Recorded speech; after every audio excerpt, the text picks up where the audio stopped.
ଏବେ ଗୋଟେ ଅଜବ ସିଜନ୍ ଚାଲିଛି। ଦିନରେ ବହୁତ ଖରା ହେଉଛି, କୁଆଡ଼େ ଯାଇ ହେଉନି।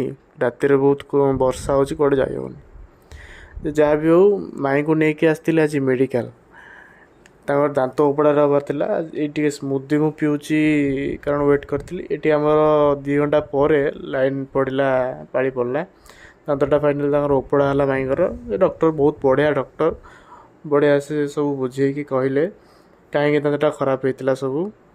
ତାପରେ ଏଠି ତାଙ୍କ ୱାଇଫ୍ ଯିଏ ଔଷଧ ଦେଉଥିଲେ, ବଢ଼ିଆ ମଣିଷ, ଇଏ ବି ବହୁତ ବଢ଼ିଆ ସବୁ ଏକ୍ସପ୍ଲେନ୍ କଲେ ମେଡ଼ିସିନ୍ କେମିତି ଖାଇବ। ଏଠି ବାଟରେ ଗଲାବେଳକୁ, ଫେରିଲା ବେଳକୁ ପଞ୍ଚବଟୀ ପାଖରେ ଗୋଟେ ଲସି ଦୋକାନରେ ଲସି ପିଇବା ପାଇଁ ରହିଲୁ। ଲସି ଭାଇଙ୍କୁ କହିଲି ଦେବା ପାଇଁ।